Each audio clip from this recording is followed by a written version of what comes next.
When Priscilla had a heart transplant, her surgeon then told me that she would not have survived one more day without the transplant.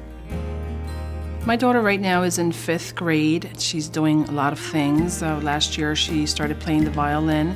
Nothing is out there that she can't do.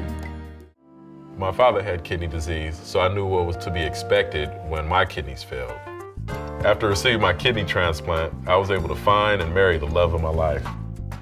She's just someone I can joke with, someone I can cook with. I appreciate being able to be the husband that she deserves. When I was sick, I barely had enough strength to walk across the parking lot going to the movies with my brothers. But after my transplant, my strength and energy came back, and I was able to run around and play with my nieces and nephews, which is very important to me. My kidney transplant gave me my life back. Hi, my name is Missy Peck, and I am your Hospital Services Manager from the New Jersey Sharing Network. I'm here today to give you a brief update on the donation process and how organ and tissue donation might interact with you in the emergency department and in your role as emergency department personnel. Your hospital and the New Jersey Sharing Network have an affiliation agreement that we share. This agreement outlines policies and procedures that are geared towards meeting criteria set forth by regulations designated by CMS. The purpose for these regulations is to ensure that no opportunity for donation is missed and that every family has the opportunity to say yes to saving lives through organ and tissue donation. When we get that referral call, we'll do a basic screening to get some background information on the patient, so please have the chart available.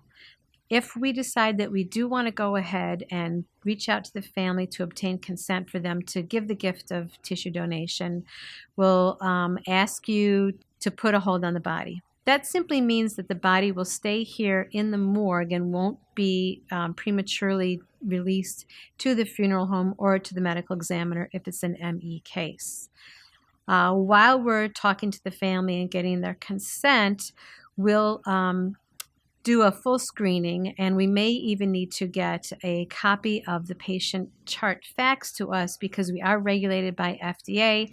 We want to ensure the safety of any potential recipients.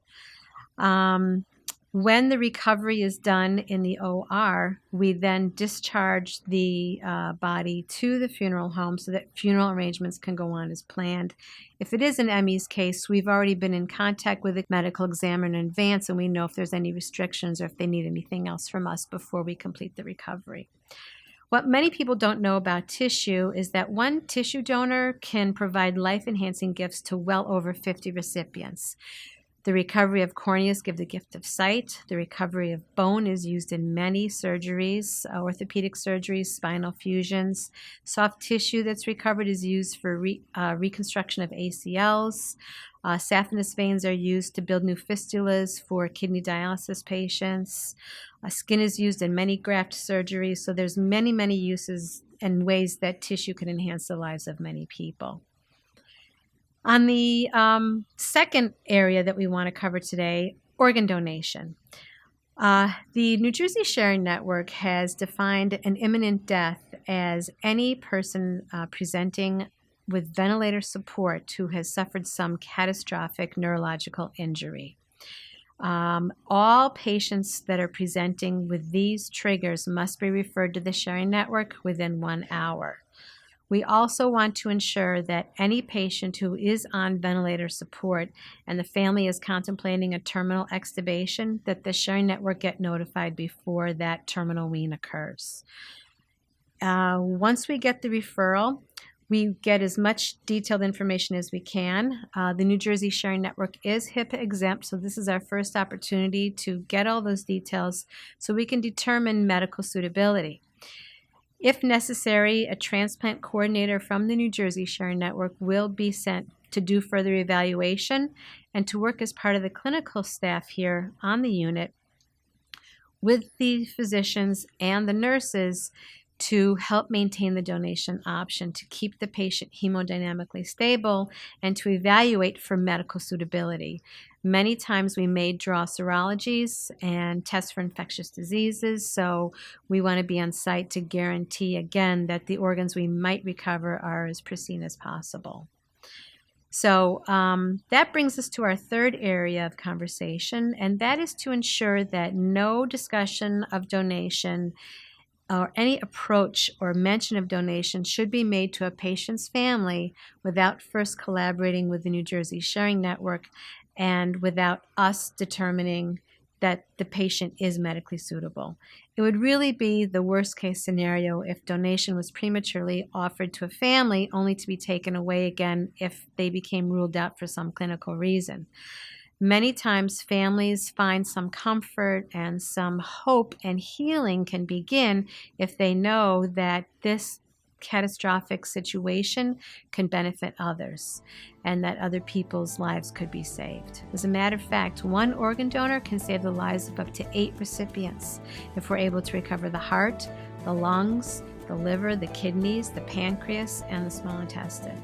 You also should know that our support of donor families continues not just at the time of crisis in the hospital, but for months and sometimes up to many, many years after the donation has occurred.